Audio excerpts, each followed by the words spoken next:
shit. What is going on, everybody? Welcome back to Sideline Summit. I'm Antonio Perez, joined as always by Danny Code, DC UPenn's finest, Chris Coacher, CB Coacher Boy. We got another great episode for you guys today. We will be talking about the AFC East. So, of course, the Patriots, Dolphins, Jets, and Bills. Felt like for 20 years, we've been saying this is one of the weaker divisions in football because of Tom Brady. Well, guess what? Another elite quarterback has rolled around, and we're still talking about it like it's weak. But that doesn't mean we can't have a great episode. Before we get into anything, of course, leave a like, subscribe to the channel, and turn on those post notifications. And if you're watching this on or listening to this on audio, leave a like, 5-star review, download, anything to push the algorithm. But let's go to Danny for Summits and Plummets. Mr. Big Rings, they're calling him. Wow, Danny got a little something for us. Look at that. That thing. It's 610 real diamonds for the area code. Yo, my next chapter. Yeah, he went and got his little Kevin Durant ring. I got my next chapter ring. Rode his coattails to a chip. Now he's got to go get his Braun ring. He has to go be the best player on a championship team. Yo, we came in, we blew a 3-1 lead in the conference finals. I said, "Damn, I'm out." Had to get my ring. That is so crazy. We did blow a 3-1 lead. We were up 14 points with the other team. A lot of we going on. There's a lot of we going around. Oh, it wasn't me. We. Don't look at me. I'm not looking at you, but it wasn't me. Yo, I don't lead the league in picks just to be put in that little category. But yeah, go ahead. Continue with the S&Ps. Yeah, hell of a game last night. Really good time. I'll go double summit. I don't think I mentioned this. Got a deposit in for a new apartment, moving into Philly, October 11th. So pretty lit. Chris, if you come to Philly, you have a place to stay. Yeah, and October 11th, Danny is officially hosting my birthday party. So really appreciate that, Danny. As always, a little pregame at Danny's crib, and then we out on the town. Yeah. That's how I'm envisioning it. It's a birthday month, I guess. We could we celebrated the Ryback's birthday. What 11 days after, 12 days after their birthday, something like that. Yeah, so same thing. Same thing.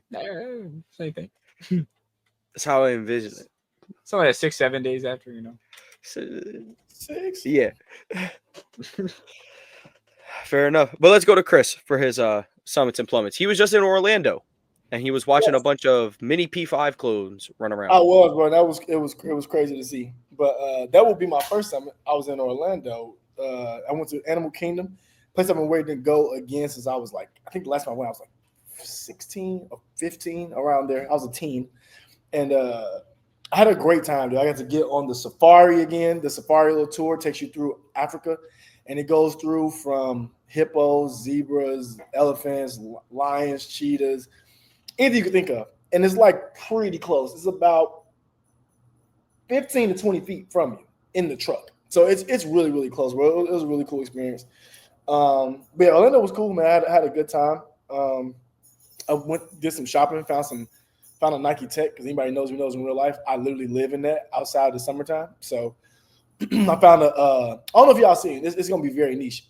If y'all seen Ja Morant a long time ago, he had this light blue creamsicle looking joint, and it had his logo on it. I found that one without the Ja logo on it. So I was hyped about that. I got that. Even better. Yeah, bro, it was cool. It was cool. But the whole thing was really, really fun. And I'll go double summit. This one I wasn't really a part of, but I have to share it as a summit because I was supposed to be there. When I was gone, my team, my men's league team, beat a team by 111 points in a 40-minute game. No, I wish I was lying. Regardless how good your team is, who are you playing? That's what I'm saying, bro. Did the wrong team show up? I never seen them play before, the other team that was there, but they got in a group chat, and one of the dudes who always joking, he's like, bro, we shouldn't have lost that game. We got to regroup for the playoffs. The playoffs start in a week and a half. So I'm like, dang, what happened? So I go on the site. Of course he's lying. They won by like 100 points. So I screenshot. I'm like, bro, what are you talking about? He's like, oh, yeah, I was just joking. He's like, bro, so it's a guy who plays overseas. He probably should not have been there. He probably shouldn't.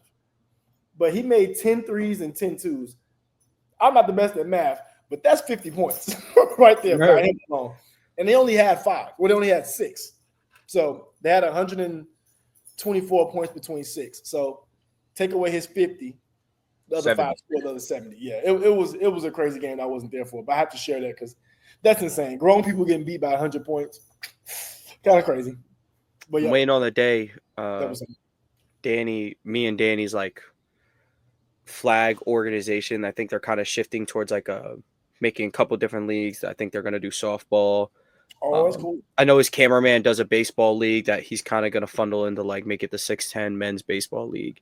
It's only a matter of time before we add volleyball, right? But I would assume maybe he'll do basketball. Now, it's going to be a little bit too competitive. Might be a little out of my competitive range, but I'll be damned if I don't make a team. No, it never is. But I'm recruiting all 6 foot and up. Our area, basketball is very good. I am getting a Myri. I am getting Chris a 2-month Airbnb up here. I will be getting. I wish I still worked remote. Anquan I Hill. would have legitimately done that. All I gotta say is they would do the most preposterous stuff and go get Jameer Nelson out of returement. Yeah, bro. They'll start drying me out. They'll talk about, yo, Rondé Hollis Jefferson, do you want burn, bro? Or go get Jameer Nelson's son. Bro, they'll go get DJJ. Nope. Yeah, bro. It's just ridiculous. I'm very cool. And that's why I get Jamal Mashburn Jr.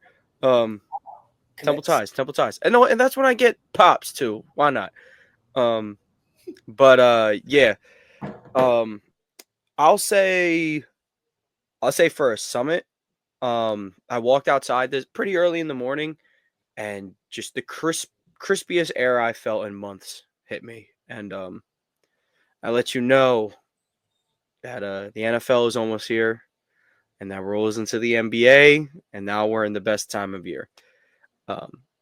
That's a Summit, and I think I'll go double Summit. Yesterday, I probably did the most dangerous thing I think I've ever done in sports, besides like actual football on any given play. I had a pretty bad ankle sprain the other night.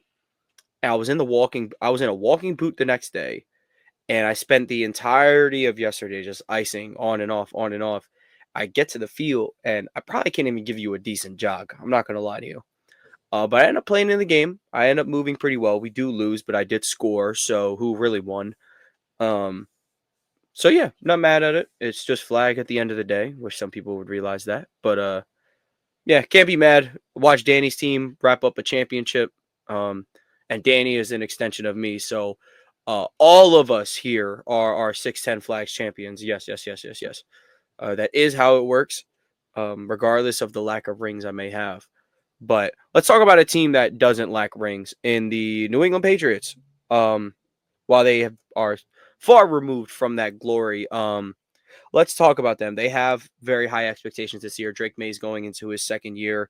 They brought in, ironically, his Stephon Diggs, which is an actual Stephon Diggs, as Kyle Schwarber hits a 404-foot home run. Brought in Stephon Diggs, brought in some wide receiver depth with Mac Hollins. Austin Hooper's there, re-signed the deal. Really loaded up on defensive line, which I thought was very, very good move by them. They got Milton Williams, who was one of the most sought-after defensive linemen in this free agency class. Brought in Carlton Davis on a 3-year, $60 million deal. And then just real quick in their draft, just wanted to point out some of their guys. They got Will Campbell, who's been taking all the reps at left tackle. He's looked great despite the arm length allegations. Trevion Henderson, who is my running back 2 in this class, he's been great, and he's flying up fantasy draft boards. I think Danny, has peeped that as well. Running back 1 in this class. Who's actually? You said it, not me, right? But yeah. And then another guy who wasn't drafted but has really come onto the scene is Mr. Chisholm, believe his name is Efton a Chisholm from Washington 5'10" State white receiver. University. Where have I heard this before? They told him, watch Danny Amendola's tape. And he said, all right, I'm just going to be Danny Amendola. I'm going to wear number 86. I'm going to play for the New England Patriots. Yeah, through 2 games, I mean, he's eclipsed 120 yards, I believe, with a couple scores and like 12, 13 catches. Like, he's really turning up. But besides the point, the Patriots, they've made a lot of additions defensively. They got some offensive line plus wide receiver help that Drake May very much needed. As year one, it was very obvious he had the talent. It was just how will we make the talent look around him. Danny, I'm gonna go to you first. I mean, you're kind of if all of us had a quarterback from the 2024 class, I would say you're definitely the Drake May guy, with Chris being the Daniels guy and me being the Williams guy. So I'll let you take the stand. Their over under is a hefty 8.5, but let's hear what you have to say about them. 8.5 for the Patriots is crazy. They were like a top 5 pick last year. That's pretty. So that speaks to the books understanding Mike Vrabel is a top 10 coach in the NFL. That speaks to the books understanding that the level of talent they brought in the offseason. Robert Spillane is probably the least talked about player on the Patriots roster, and he is going to shore up their linebacker core. He's one of the best tacklers in the NFL. He's been very, very good tackling for the Raiders. Played for the Steelers for a few years, and they brought in a Super Bowl champion, Mr. Williams. They kept adding every level of the defense. Their secondary already was something that I was gaudy over. I think their secondary was already one of the best in the league. The New England Patriots defense was always does play to this high level of grit, and they kind of just play really tight. Hence why they beat the Bengals last year in Week 1. Christian Gonzalez locked up Jamar Chase and put up 60 yards. Jamar Chase put up 60 yards and everyone else getting locked down. The game's over. The Bengals don't win. And that's what we saw happen. This New England Patriots team, if the line was like 6, I would slam dunk over. I am taking the over, though, for sure. I think this team can easily make the playoffs. And the year that you saw last year from Jaden Daniels, expect that and more from Drake May. That's pretty spicy. Now, I want to go to Chris. As a Ravens fan, you've seen your team do battle with Mike Vrabel plenty of times. A guy who's made, even though he's a CEO style of coach, might not exactly call offensive defense, has been the coach of a team that, a Ryan Tannehill-led team that was up 10 in an AFC Championship game before. So what kind of changes do you think he's going to bring to the team? What exactly could be the difference between the 24 and 25 New England Patriots? I do want to mention Demon Mike Vrabel also terrorized my actual team on the field as well. I do want to mention that because was that? But yeah, I think what he'll bring is what he brought to the field. And I think it's the most important part of it. Kind of like just mentality and just how they approach the game. Because I think now, to Danny's point, and I think you kind of touched on a little bit in the beginning, they added talent. So I think the talent is there. Not saying they just have the most talented team in the NFL, but they have a lot more talent than they did last year. And I'm expecting a leap from Drake May as well.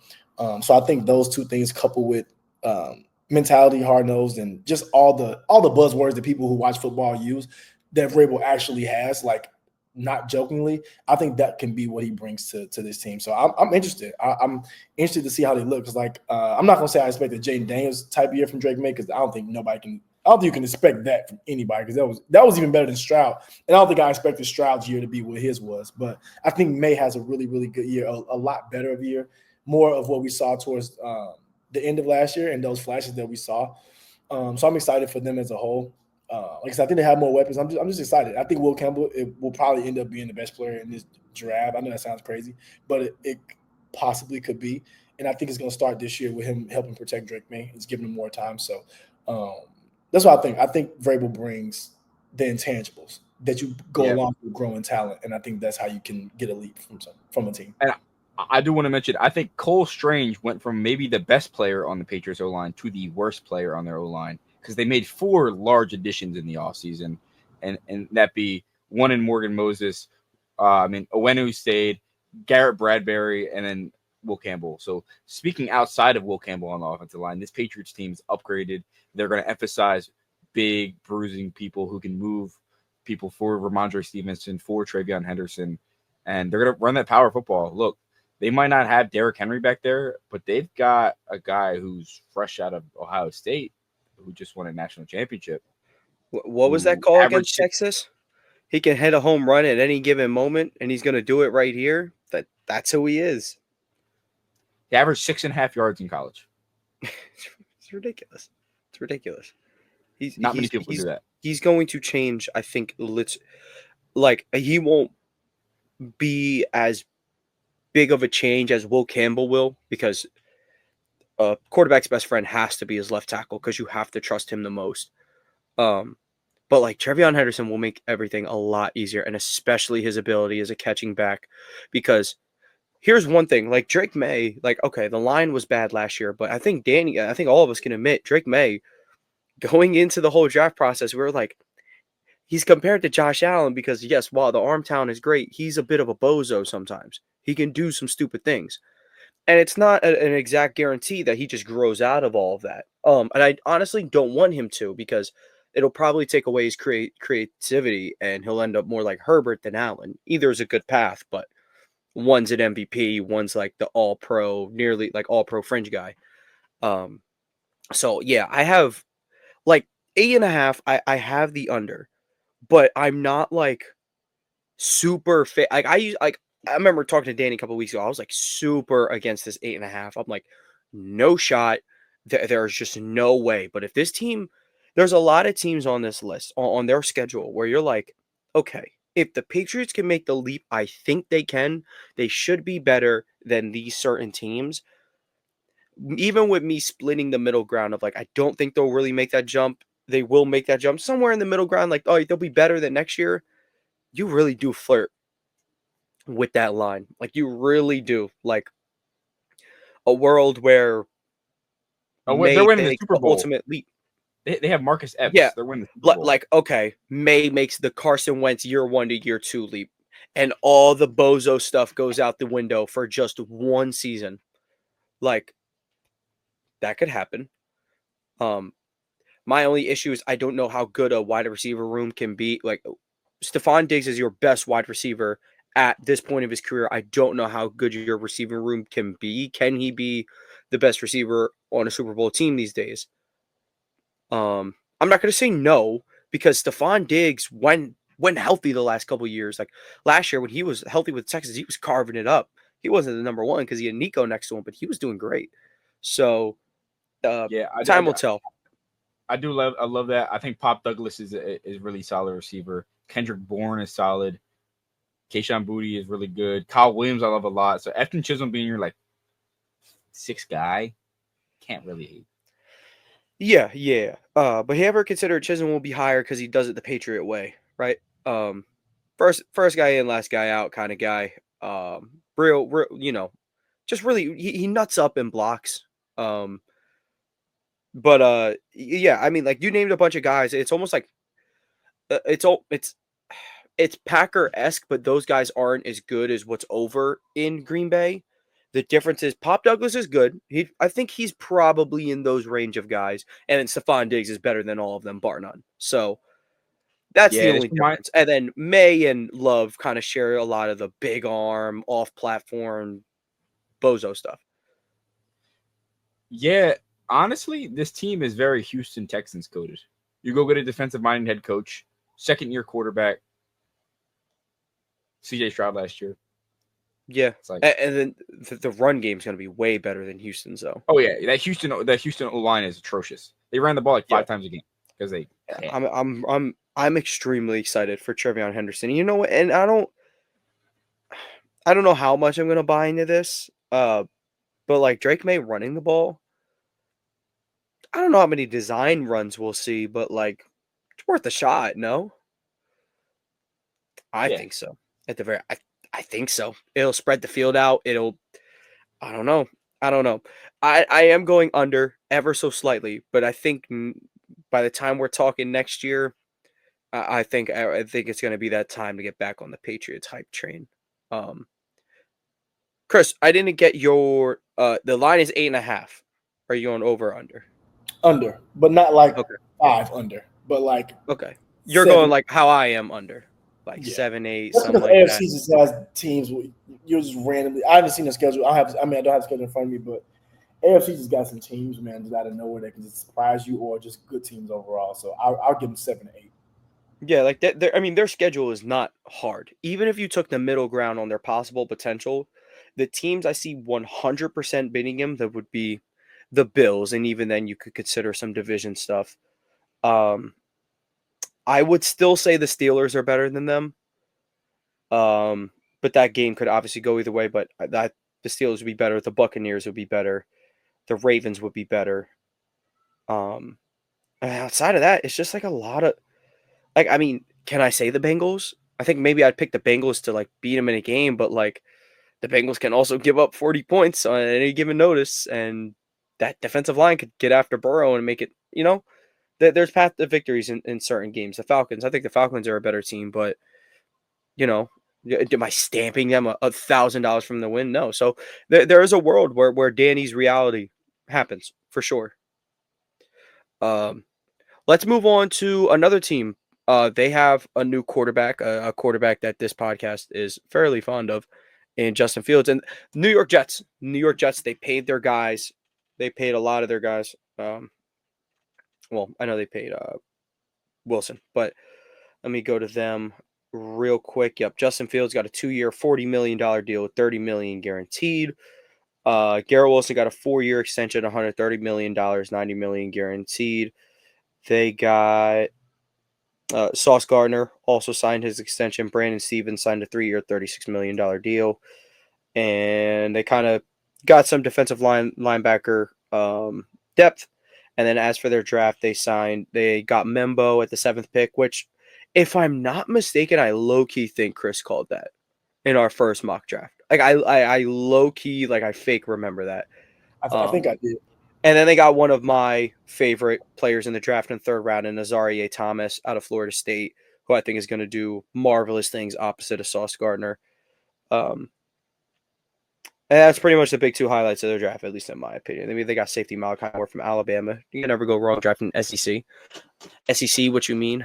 But we'll start with you, Chris. Obviously, your guy, Justin Fields. If there's a face of Justin Fields FC, it's you. And this is going to be like the first, there's no star quarterback coming after, no generational guy coming up in the draft to come take your spot. There's no hot name that's going to be on the market next year that could potentially take your spot. This is the most I felt like Justin Fields has been in control of his situation since probably his first year with DJ Moore. No. His first year with DJ Moore, I think, was his last year in Chicago, if I'm not mistaken.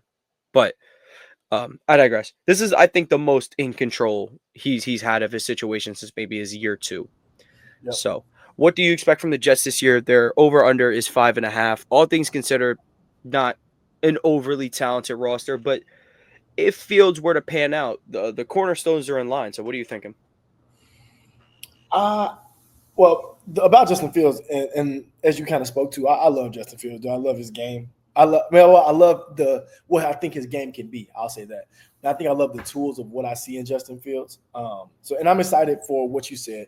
I think this is the time where he can play the most free, and in the sense of try to be himself the most as possible. So we'll see if he sucks or not, like in reality. And I think that's really the deal for me.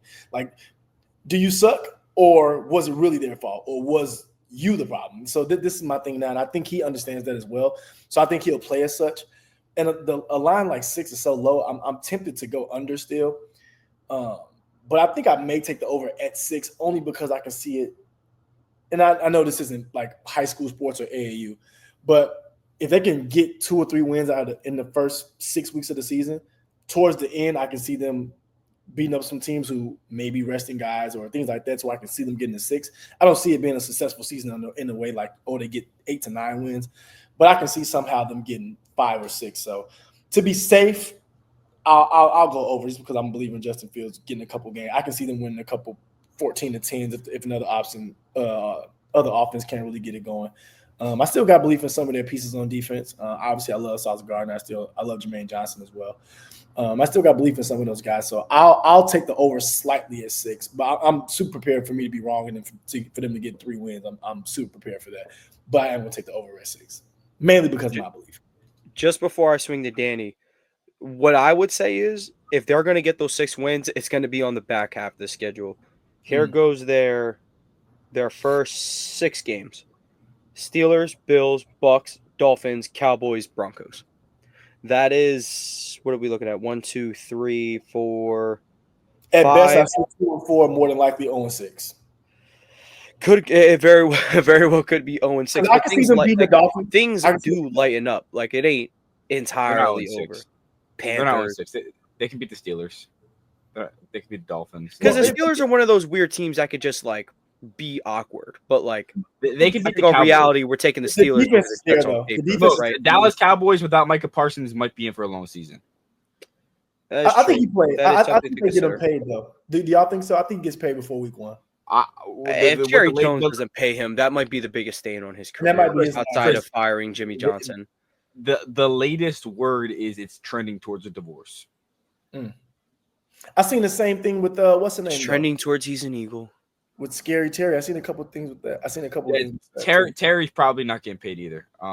Honestly, I'd pay Terry. Okay, Terry not getting paid. I don't hate not paying. I don't hate that. Yeah, because if Terry's asking for like Jeddah's money, I'm not doing that. You're going to be what 32, 33 at the end of your contract. It's over. Terry's asking for DK money. No, I can't do it, especially because you're going to be 32. Yeah, you're going to be 32, 33 at the end of the deal. He's Micah the same draft gas as DK though, and DK just got paid too. Yeah, and Micah is arguably the best at his position already, and he's like 25. He's young. He isn't even in his prime yet. He has not hit his peak years. He's going to get like 2 years into this contract, and then he'll be at the peak of his powers. It's ridiculous. Yeah, like if he wants to go reset the market by like 5-10 million, yeah, you do it because he's Micah Parsons. He's like he would go like out of defensive players, he'd probably be the first defensive player off the board in an entire league redraft, considering how good he is now and potential. How much did Juan Soto get? 26 years old. Got $765 million. That was OD. Got $750 million. OD. That's yo, I saw New York sports are pissed with the Mets. They were questioning if Juan Soto lied about his age. Yeah, but I seen some pictures. He looked like 56 years old. They said Soto at 18. They said what 18-year-old looks like this. They said 16. He looked like he was 20. You could tell now he was shaving his mustache and beard at like 16. You could tell he was shaving it off at 16. You could tell. They're like, yeah, bro. They're like, yo, he's lying about his age, playing down to comp. When did he get? And now he's just like actually 32 years old. He gonna retire at 31. Everybody gonna be surprised, but he's really 42. That's what happened to him. What happened? You know, he fell off a cliff when he turned 30, aka 40. Yeah. Let's move to Danny. Let's get back to the Jets real quick. Danny, Justin Fields, obviously, in his last couple, I think the last game he started was that Chargers game. And he started the Cowboys game because I was there. He did. Okay, the Chargers game was his last good game. Let me put it that way. Bad game for the Cowboys, yes. The Colts game was the best game he played. It was counting stats wise, but when we watched the Chargers game, that was a time where, okay, Justin Fields is accessing the middle of the field, throwing tight window throws over the middle of the field. You remember the long touchdown, he hit to Calvin Austin. That's where it's like, all right, this quarterback thing is starting to come to him at the NFL level. That's where I personally thought was his best game last year because of how he could access that part of the field and his running. He's always going to be a running threat. So what do you think for the Jets this year? What do you think for Fields? Is there anything that you saw in Pittsburgh that could be translatable to New Jersey? What do you think? Yeah, I think Justin Fields isn't the starting quarterback at the end of the year for the Jets. You think he's not? No. I think okay. I think he's out the door. On account of him or not having necessarily the on account of him. Everything I've seen from him in camp and preseason, it's to lead Justin Fields out the door. And they say signed like a 3-year deal that's not, or two or 3-year deal, not much money. They could probably cut him at the end of this year if they really wanted to. And I think that's what I wanted to have. I think they're in contention for number 1 overall pick, and they wind up drafting top 5 next year. Yeah, and you know, I don't think that's out of the realm of possibility. Just for this reason here. Okay, training camp has looked bad. I don't know if I think it was 2 or 3 days ago.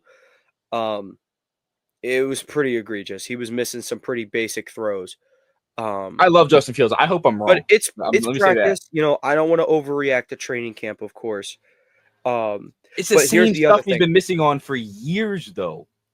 That is true. That is true. He's not getting his first readout. He gets sacked. He puts his team in 3rd and long, but he'll go bust open a 30-yard run on 1st and 5, so it's fine. But like, yeah.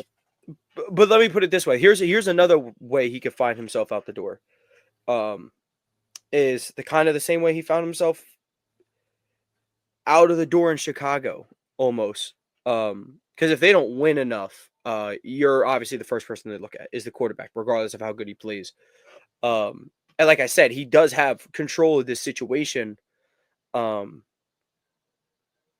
know, coaches, NFL front offices are always looking for the next big hot thing.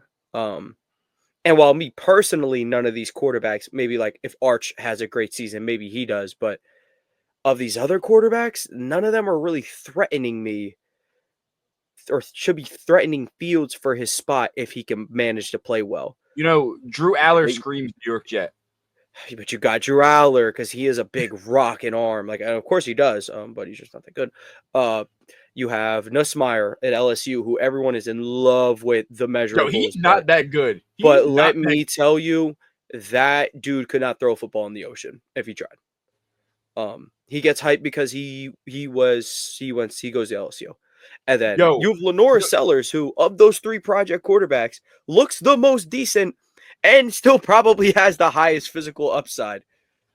You know, guys, I'm gonna tell you who's a dog, who one of the best quarterbacks in next year's class, Sam Levitt. Oh, I thought you were gonna say Marcel Reed. Oh, was it like you're talking my language, bro? Sam Levitt is very good. The quarterback class is going to be deep. I don't know how generational we're talking at the top. I don't think any of them are, but I don't think Arch is generational. If Arch goes out and has a good season, he's generational by default. I mean, he's a Manning. Like, he's a Manning with swag. Have we considered it? But yeah, with the Jets, and Danny, I presume you're taking the under for that? I'm taking the under. I think they're top 5. Okay. Like picking the top 5. Yeah. The only I pray the Jets figure out Fields Wilson buddy ball fast for their sakes. But let's go on over. Who's their wide receiver 2?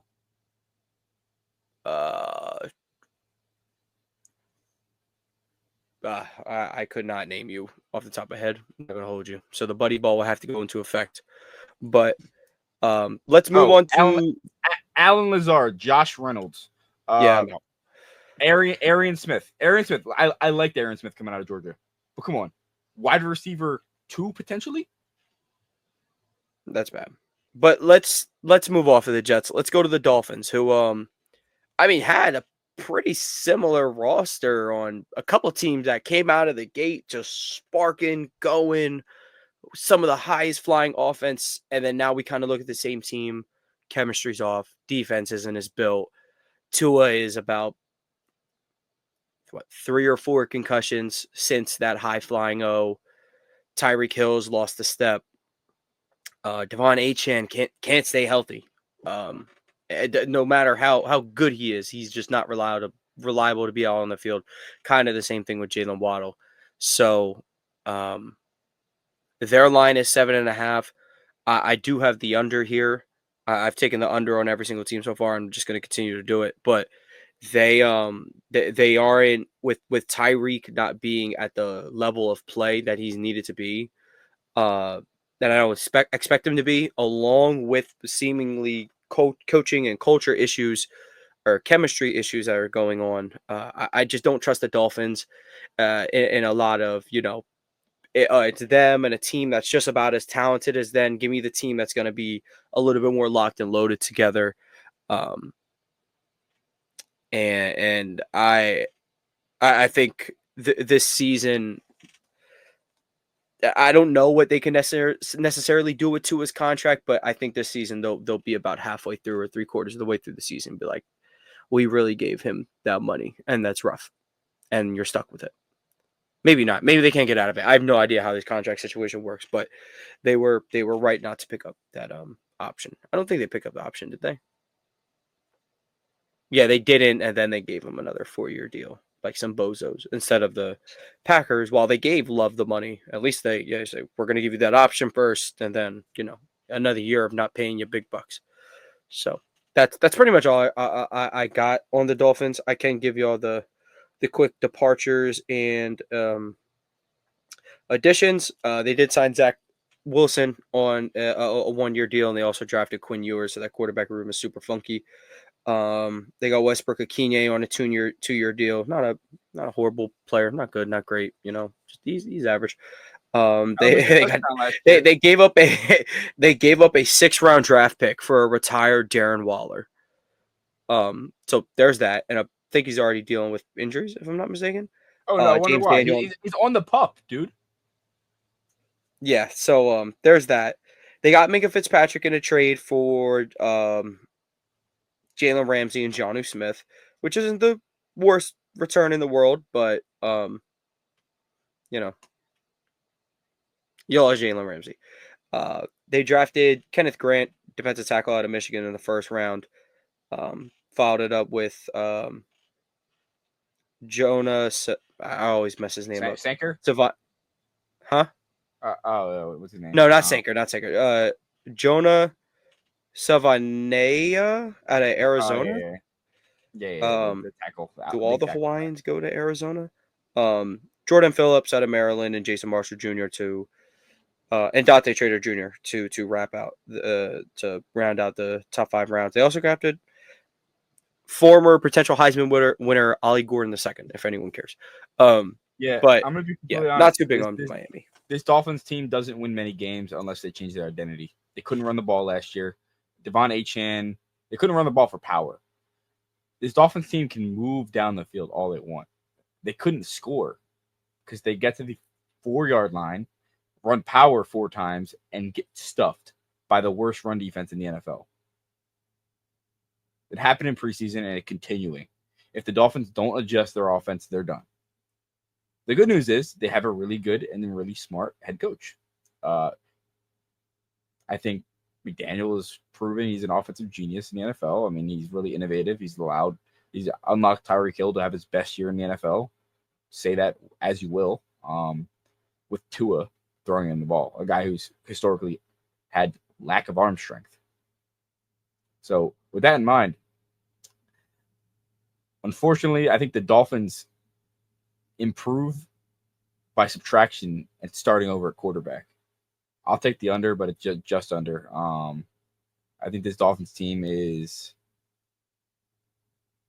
like the defense. I don't think Tua is the answer here, unfortunately. Maybe for a different team. Like if Tua was on the Niners, hell yeah, I would love Tua. On Dolphins, hell no. Yeah, things need to be a little bit too perfect for him, and the over isn't impossible. I mean, they got some layups on their schedule. They got the Browns. They got the Saints. Tua, welcome to the Rams, buddy. Stafford died weeks ago. Stafford did die weeks ago.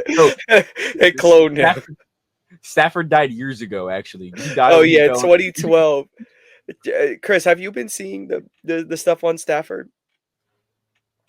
So they keep saying because like he's a back issue, and they keep pushing back his practice, and people are like, McVay lied, Stafford died. They're saying like Stafford has been dead this whole time. And someone found a tweet from 2012. Everybody remembers like Stafford got sacked and he got like a big chunk of grass in his helmet, and someone captioned it, Stafford died. They said, and someone quoted said hashtag Stafford's been dead for years. I gotta They look put his at body in that. the carbonite, dude. made a complete copy. It I is gotta the find the exact same account, and all they tweet about is how Stafford died. I'm interested. Well, I love a good what's it called? I love a good theory. I'm down. they said him and Hamlin share a cloning facility. Oh boy.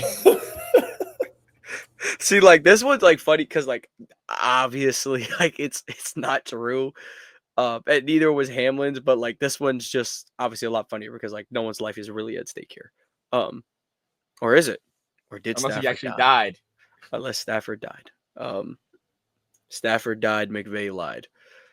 But Chris, what do you think about this Dolphins team? I know you aren't really the biggest He Tua might be the guy. lowest on Tua. I am honestly. I probably am the lowest on Tua of anybody. Any Ever. evaluator. Hey, I will say I don't prey on NFL quarterbacks' downfall too much, but does it feel good to see the dude who took Jalen's spot clearly not be a franchise quarterback? I'm just saying it feels a tad bit good.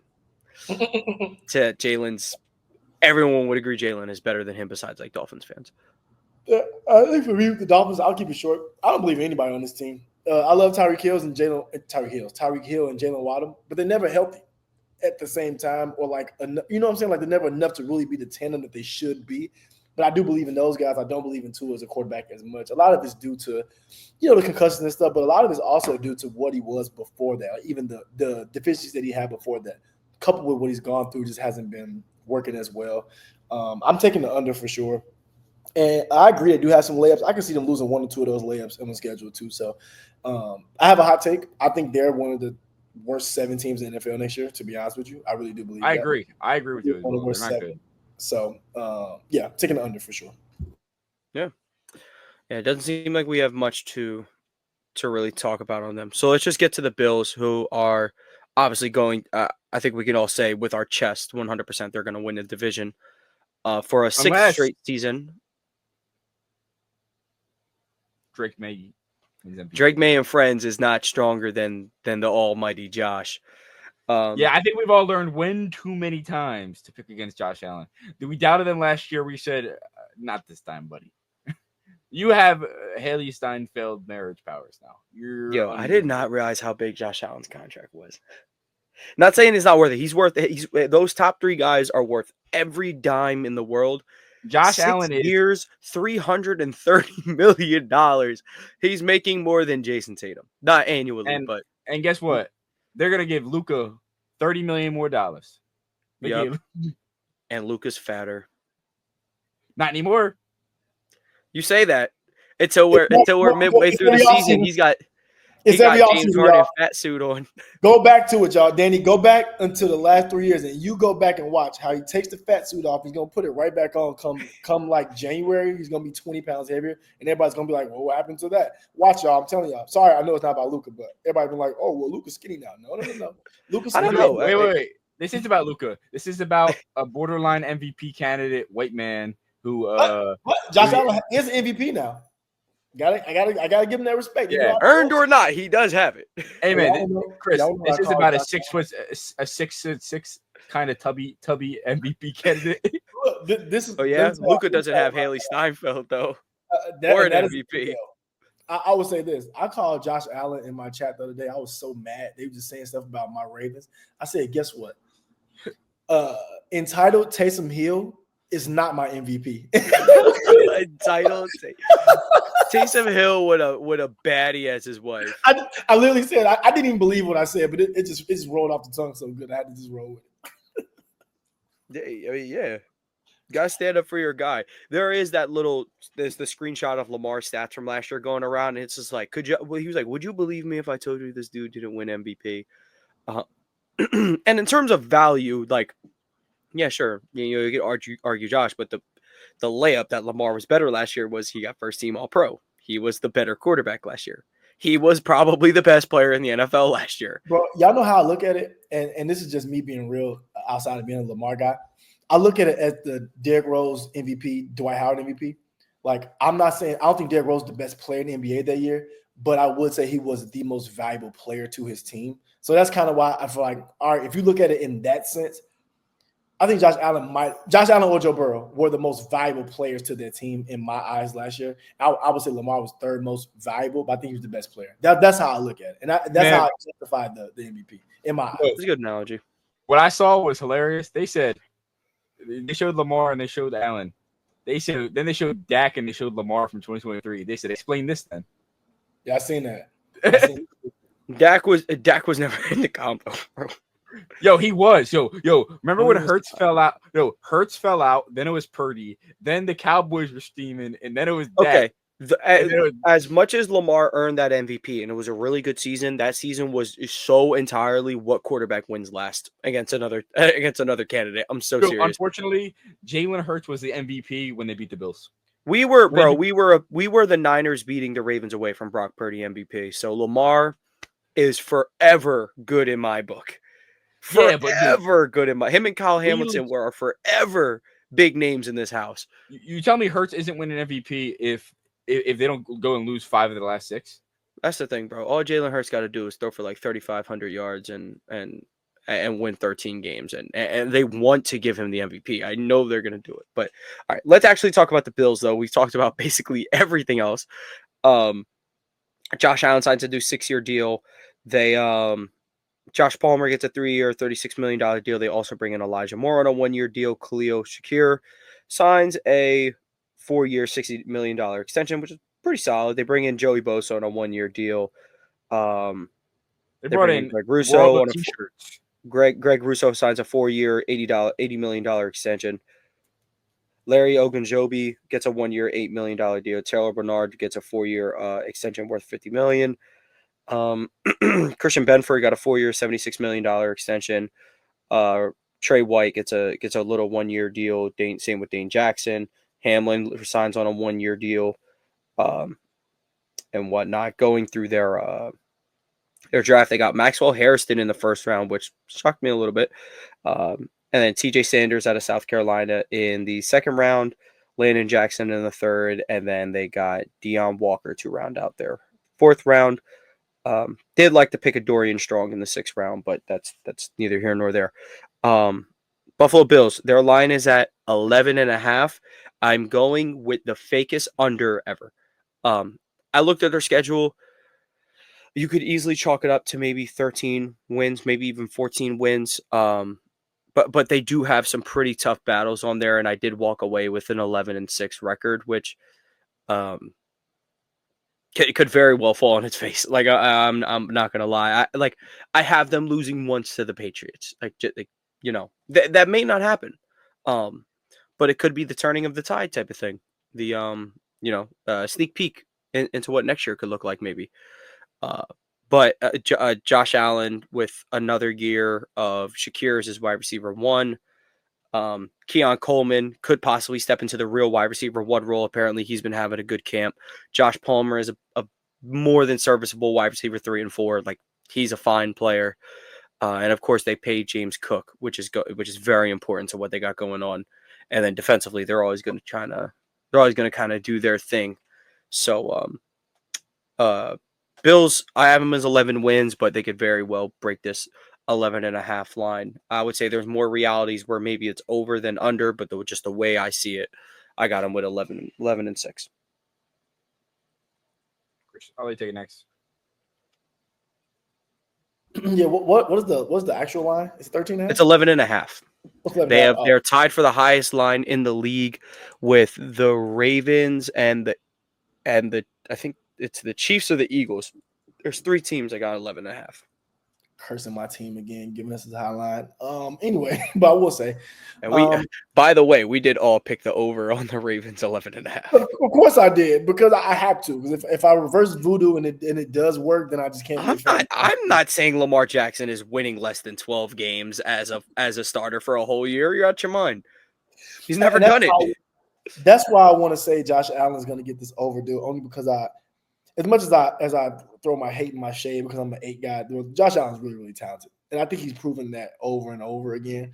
Because I will say he doesn't ever have the best weapons. Like, you know how we always have weapon talk. His guys are never in there. I don't know if Khalil Shakir is a number 1. I know he's a really good receiver, but I don't know if he's a number 1. He's hurt. I'm not even Khalil Shakir. Out. He's out for the whole year. High ankle sprain. Oh, okay. Well, I was just thinking of him just as a whole, just as Maybe a part of who their weapons are. For me, I'll take the under, but I got them at like 10 to 11 still. I just think, again, similar to my point about other AFC teams, AFC teams just can be a gauntlet out of nowhere. Like a team can hit a stride, you can just be facing the team on the wrong week and just get win on. I've seen it happen for my Ravens a lot. And then also, too, with the great season they had last year, people are going to be getting up for these games even more than they were before. So it just gives you a chance to lose 1 or 2 more games than you probably should. Kind of speaking to Tone's point to that Patriots game. So, yeah, I'll take the under. But I'm interested to see if they can take a step forward for what they did last year, because they were really good last year. It was at the last game to go to Super Bowl for the most part. So I want to see if they can repeat, though, if they're going to take a step back. I see them taking a slight step back. I see them still being the playoff team, but I see them taking a slight step back. Yeah, and I think this Buffalo Bills team is the 1 seed in the AFC. I think they win 13 games. I think them and the Ravens both win 13 games. I think they edge out the Ravens. And they do play each other, I believe. And So let me confirm that with the sources. It's week 1. Yes, week 1. Yes, y'all do. Y'all open the season against each other. So what I'm That's saying why, is, Taysom Hill. Monday. Okay, what I'm saying is, week 1 decides who gets the 1 seed in the AFC.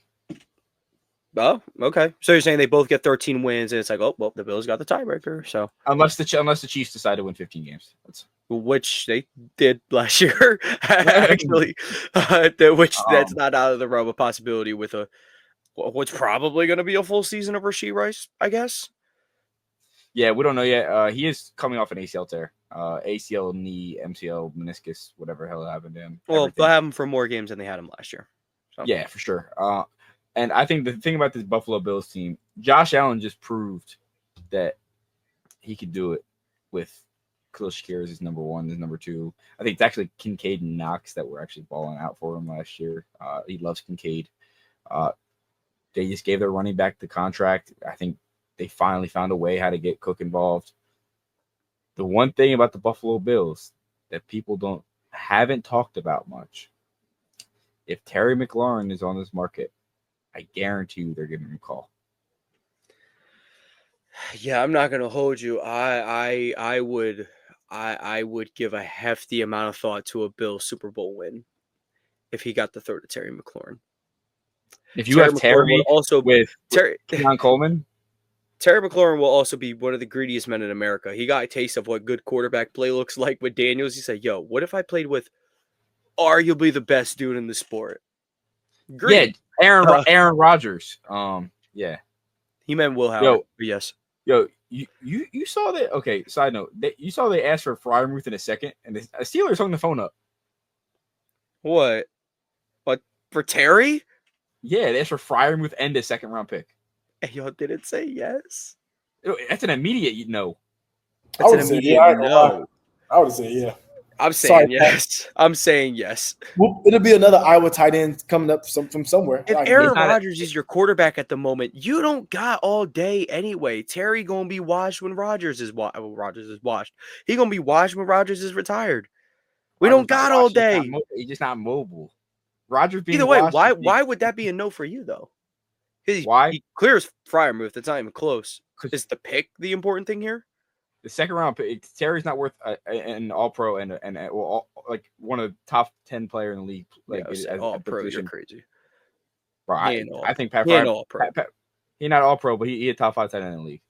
That's really not saying much. And I'm gonna be honest, he's definitely fighting for that 5th spot. Yeah, 4 or 5, but 4 or 5. He better than Mark Andrews for real. Oh yeah, he just talking. He just talking. No, he's not better than Calvin. Danny, you chatting now? He's not better than Mark Andrews, bro. Stop talking. No, Chris. No, he's not. Pat Freiermuth. Look, Mark Andrews is likely. Put it this way: who are we taking in fantasy? Freiermuth or Kyle Pitts? Oh, Kyle Pitts. We're all taking Kyle Pitts in fantasy this year. That's a wide receiver though. It's different. Nope, he's listed as a tight end, dog. I'm sorry. No, what I gotta say is, are we taking Jonnu Smith? Yes, I am. Yes. Yeah, Jonnu Smith, low-key the best tight end on your team. Let's talk about it. Let's talk about it. Darnell Washington, the best. Yo, talk to me. He about a cheeseburger away from being an offensive lineman. But it's no. Darnell Washington is a top 5 tackle in the NFL. If he decides to do that dude is humongous. Yes, he is. Yes, he That is. dude is humongous. Bro, they said he said he didn't know how to play football when he first started. I mean, if he's big enough to throw him out there, he'll figure it out. Bro, he said he played wide receiver and he didn't know how to block. He would just run. Which is ironic because doesn't really know how to run now. He just knows how to block. He's a decent catcher. Yeah. But anyway, back to the Bills. What I was saying about Mark Andrews though is relating back to the Bills. He dropped that ball. He's getting the Ben Simmons treatment. He gonna forget how to play football. So let me ask that play sticking. Let me ask Chris. Chris, what hurts more, the drop or the cutback? You talking about Zay's cutback or Mark's drop? No, Mark Andrews drop or Mark Andrews cutback? Oh, 100% the drop. I mean, the cutback hurt, but it's like sometimes Mark Andrews don't unhitch the trailer till it's too late anyway. So he might have gotten caught. But the drop, he fumble? He was in there.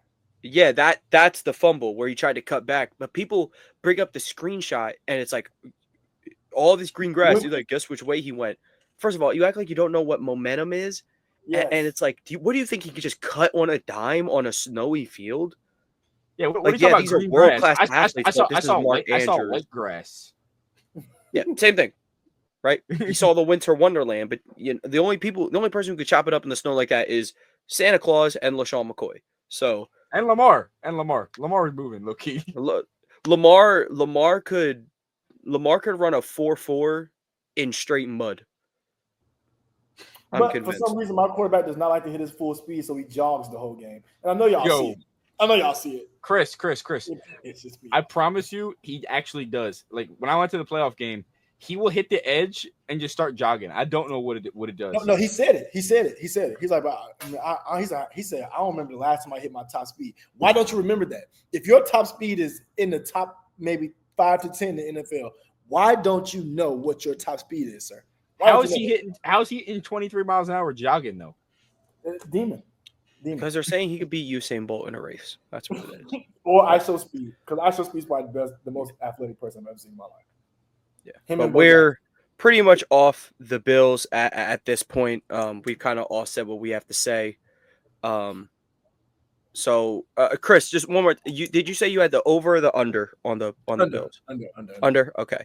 So me and Chris have the under on the Bills. Danny has the over. We all have the under on the Dolphins. The Jets, Chris has the over. Me and Danny have the under. And on the Patriots, me and Chris have the under. Danny has the over. So we have our particular fans of the only team we really I guess we all kind of agree on the Bills. It's just kind of like how high up are we? And then no one's big on the Dolphins, and then we're split on the other two teams. But thank you guys for tuning in. Again, if you're watching this on YouTube, leave a like, subscribe to the channel, turn on those post notifications. If you're listening to this on audio, leave a like, 5-star review, download the episode. From AP New Freezer, Culture by Migos, DC Comics. Thank you guys for tuning in, and we'll catch you guys next week.